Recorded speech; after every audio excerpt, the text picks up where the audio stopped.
Good morning, and thank you for coming. We have assembled a number of people here today. Really want to thank you for being here today, and we want to talk about a significant investigation that has affected crime in the city of Atlanta and multiple jurisdictions that you see here. I want to thank our partners who've worked with us on this: Cobb County Police Department, DeKalb County PD, Georgia State Patrol, Gwinnett County as well. You know, it's clear when we deal with violent repeat offenders, these individuals have no boundaries on where they choose to commit crime, and we as a law enforcement entity have to work beyond those boundaries as well. This case really gave us an opportunity to do just that. With that, I want to turn this over to Lieutenant Paul Guerrucci. He's going to go over the various different directions on this investigation and talk about how this came together. Good morning. We came into an understanding of a group of carjackings that we actually were able to identify early in January. Through our investigations, we had determined that it appeared that several of these carjackings had similarities and had components that linked them to additional other robberies and additional other carjackings. At that point, we assembled a task force which included all the zone CID investigators and command, as well as our homicide unit, complex case unit. We also work with several jurisdictions, being Gwinnett, Cobb, DeKalb, and Georgia State Patrol was significant in this case as well. During our investigation, we were able to link, at this point, at least 6 carjackings in Atlanta that these individuals were responsible for. During the course of our investigation, which occurred extremely rapidly, we were able to identify 6 individuals that were involved. And out of those 6, we have 5 in custody at this point, and we are actively seeking the 6th individual right now.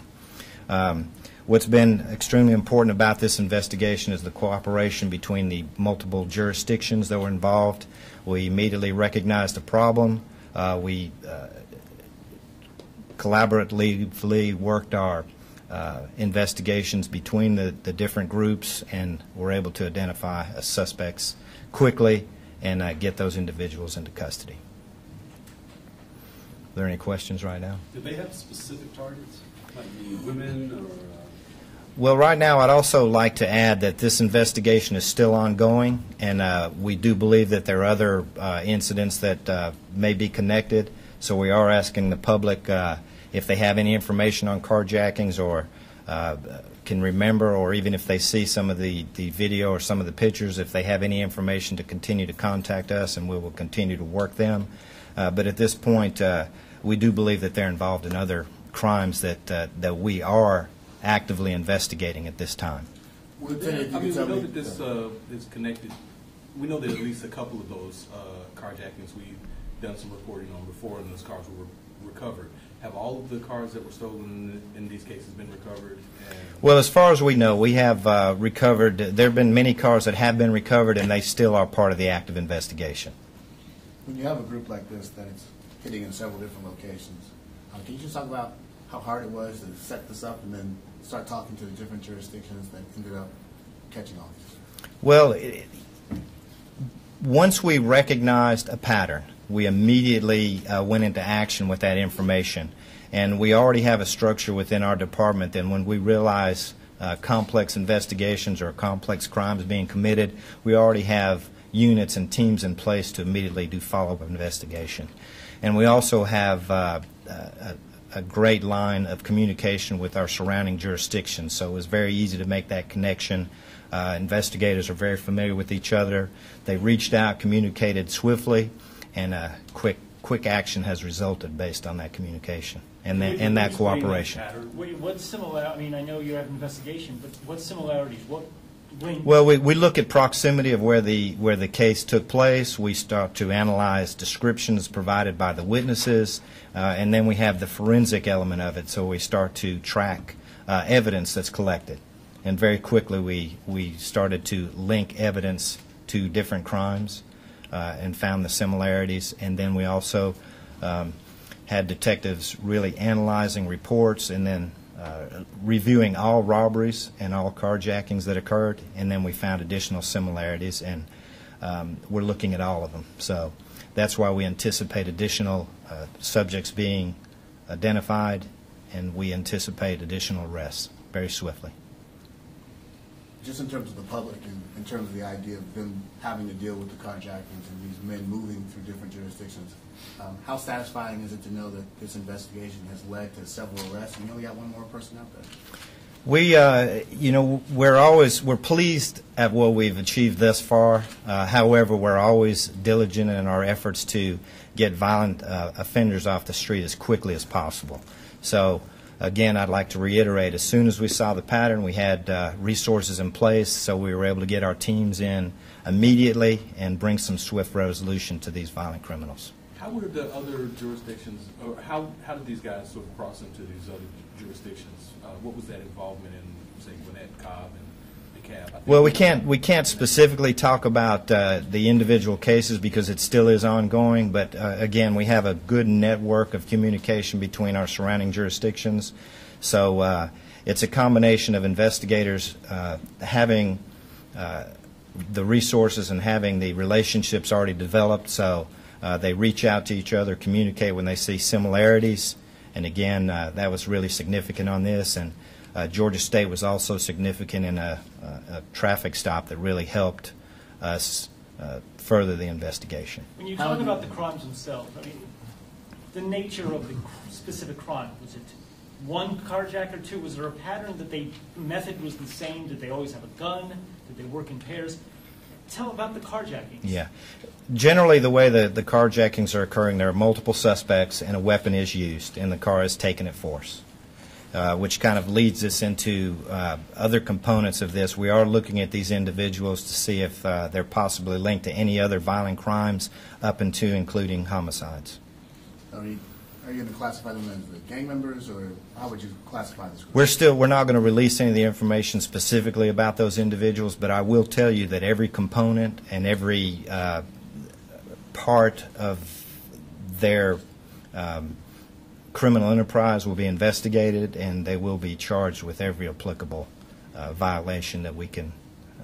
Were these random cars, or were they more expensive cars? Did they have a specific kind of car that they were trying to jack? No, they were various vehicles. If they were what was the motive?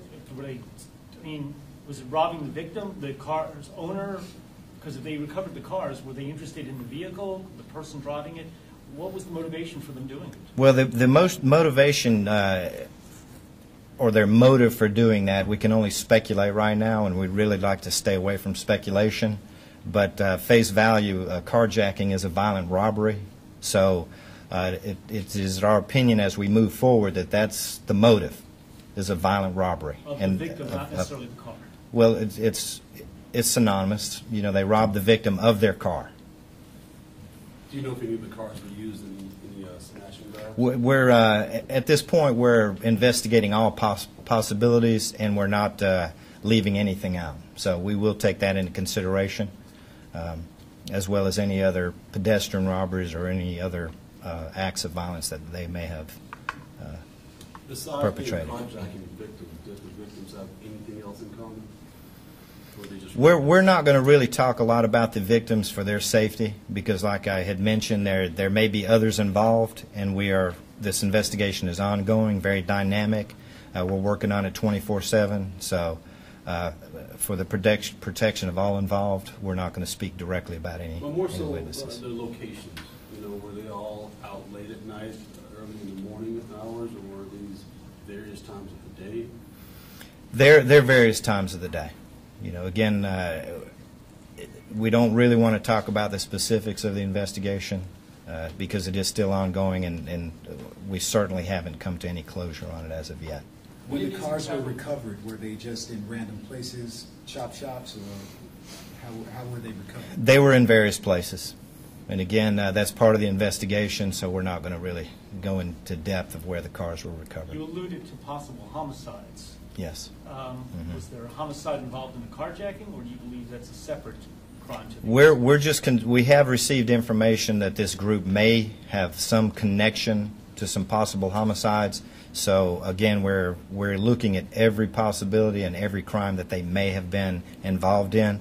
Obviously, carjacking is a very, very violent crime, so we need to make sure that we investigate every crime where any type of link or nexus has been established. Any of these in Capitol View? You heard about a string down there? We're not going to talk about the specifics at this point. That will become available once we reach a point in the investigation where we feel we've concluded and identify everybody who's been involved. How much wider, how many more instances do you think this has to be connected to? Is it a lot more than just the 6 so far? We do believe there are several others. Just one more question, guys. Is there anything a citizen can do to avoid becoming a victim of a carjacking? We just are asking the public that to be very diligent in their efforts to maintain their safety, be aware of their surroundings. If they see something suspicious or someone approach them that's suspicious, call police and just be aware. That's our main component. Just be aware of their surroundings and be diligent in their effort to keep themselves safe. Just the last point, I guess the biggest message here is that we've taken several violent offenders off our streets that have multiple jurisdictions that it's affected, and we celebrate that today. We know that there are other investigations that they may be associated with, and we're working collectively to continue this investigation. And just talking to the people basically who are obviously worried when they hear about carjacking, the message in terms of all these people who come together, what do you want people to understand, Chief, at the end of the day in terms of how hard you guys work? That we are working hard as not just as a City of Atlanta Police Department, but as a municipal and a state agency working together to resolve all of these crimes that continue to perpetuate in our city. Violent repeat offenders are a major issue for all of us, and that those are the issues that we are going to be continue to track moving forward. Thank you. Thank you, everyone.